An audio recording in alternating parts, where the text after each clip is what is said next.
যখন মাধ্যমিক পড়তাম তখন জানতাম যে আমাদের কত নম্বরের পরীক্ষা হয় এবং কততে পাস। যখন উচ্চ মাধ্যমিকে উঠলাম কত নম্বরের পরীক্ষা হচ্ছে, কততে পাস জানতাম। তো এই যে আগে থেকে জেনে থাকতাম না যে কততে পাস, এই জানার জন্য আমাদের পড়ার গতি বলো, পড়ার পদ্ধতি বলো, মানসিকতা বলো, পড়ায় মন বসানো বলো বা যা কিছু বলো না কেন, অনেকটা পরিবর্তন হতো। অর্থাৎ অগ্রিম জেনে যাওয়া যে আমাকে এত তুলতে হবে তাহলে আমি আগে পাস করব, অর্থাৎ আমি ডেঞ্জার জোন থেকে বাইরে থাকব, সেইটাই হচ্ছে আমাদের প্রথম প্রায়োরিটি। আজকে তোমাদের বলতে এসেছি যে তোমাদের এসএসসি হোক, এইসি হোক, ওল্ড সিলেবাসের জিই হোক, যে কোনো সাবজেক্ট, যে কোনো সিলেবাস, সে নতুন সিলেবাসের ছাত্রছাত্রীরা হোক বা ওল্ড সিলেবাসের ছাত্রছাত্রীরা হোক, তোমাদের কত নম্বরে পাস এটা তোমরা জানবে কি করে? কি সেই পদ্ধতি? কত পার্সেন্ট? দেখা গেল কেউ তোমায় বললে যে তোমাকে 30% পেতে হবে, 40% পেতে হবে তোমার 60-এর মধ্যে বা 75-এর মধ্যে, তো তুমি বার করবে কি করে? কি করে তুমি নাম্বারটা বার করবে যে তাহলে 60-এর মধ্যে 30% মানে কত, 60-এর মধ্যে 40% মানে কত? তাহলে আমাকে কত পার্সেন্ট অর্থাৎ মানে কত নাম্বার এক্স্যাক্টলি তুলতে হবে পাস করার জন্য? চলো আজকে তোমাদের বলে দিচ্ছি, ভালো করে এই সিস্টেমটা দেখে নাও, যাতে তোমরা তোমাদের প্রত্যেকটা বিষয় কিন্তু একটা হিসেব নিকেশ করতে পারবে এবং পরিষ্কার পড়াশোনা হবে। তো চলো দেখে নাও সিস্টেমটা, দেখি তোমাদের ভালো করে বুঝবে। তোমাদের যে মেন সাবজেক্ট গুলো আছে সেগুলো সব 60-এ পরীক্ষা হয়, তোমরা জানো 60-এ পরীক্ষা হয়। আর কিছু কিছু সাবজেক্ট আছে 40-এ পরীক্ষা হয়। 60 আর 40, এর বাইরে কিছু নেই, 60 আর 40।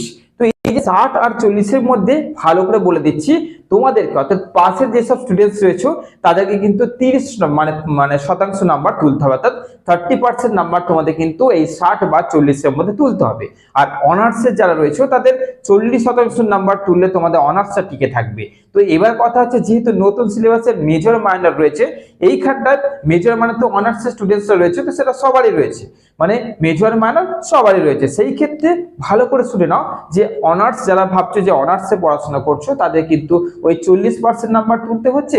আর যারা দেখা গেল তোমাদের মানে ওল্ড সিলেবাসে অনার্স তো বলছে, পিওর অনার্স বলতে গেলে, আর নতুন সিলেবাসে ধরো অনার্স মানে পাস দুটো নিয়ে তোমাদের এগিয়ে চলতে হচ্ছে, তো সেইখানে তোমাদের কিন্তু 40%, 30% যেটাই হোক তোমাদের ভালো করে বলে দিচ্ছি। এটা প্রথমে আলোচনা করছি কাদের? ওল্ড সিলেবাসদের। ওকে, ওল্ড সিলেবাসদের দেখা গেল যাদের অনার্স রয়েছে, ধরে নাও 60%,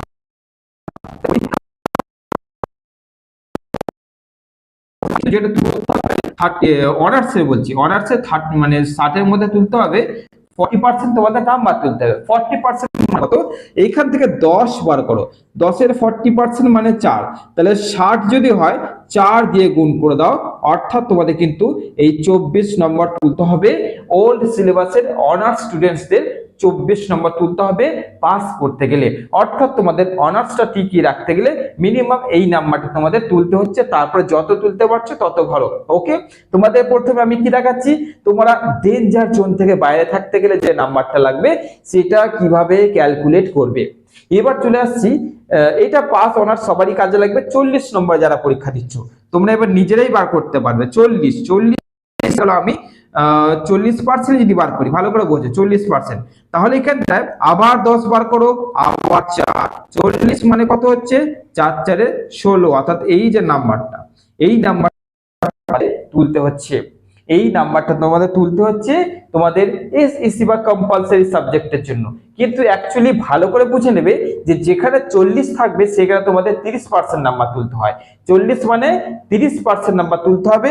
তার আমি ঠিক বলে দিচ্ছি তোমাদের, এইখানটা যদি 30 করে দিই তাহলে এইখানটা হয়ে যাচ্ছে তোমাদের 3, আর এইখানটা হয়ে যাচ্ছে তোমাদের 3, 3 10 মানে এইখানটা দেখো 3 4 12, তার মানে 16টা কমে গিয়ে হয়ে যাচ্ছে 12। তোমাদের এসইসি এই যে সাবজেক্টটা, সে নিউ সিলেবাস হোক ওল্ড সিলেবাস হোক, 40-এ পরীক্ষা হলে সেখানে তোমাদের পাসিং মার্ক হচ্ছে 30% হিসেবে 12 নম্বর। আর 60 নম্বরে যেখানে পরীক্ষা অনার্স আর পাস যদি হয়, তাহলে অনার্সের 60-এ হলে কত তুলতে হচ্ছে? 24।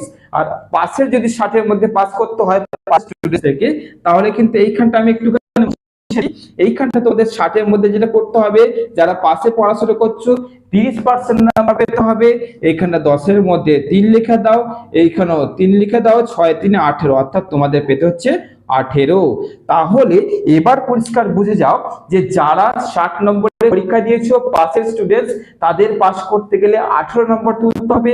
যারা অনার্সে পরীক্ষা দিচ্ছ, পেপার ওয়াইজ পড়া দিচ্ছ, অর্থাৎ CC1 CC2 যে পেপারগুলো হয়, ধরো CC11 CC12 যে পেপারগুলো হয়, ধরো সেই 60 এর মধ্যে তোমাদের পাস করতে গেলে অর্থাৎ 40% নাম্বার তুলতে হবে, 24 নম্বর।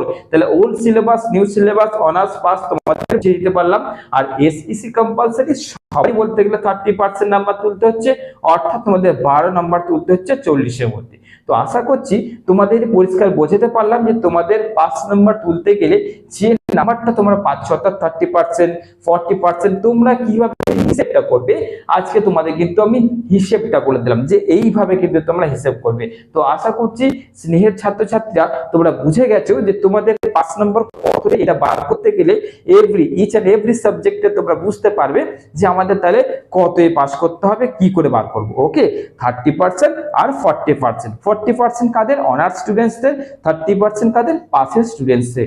ব্যাস এই হচ্ছে তোমাদের আজকে কিন্তু পরিষ্কার বৃত্তান্ত বলে দিলাম।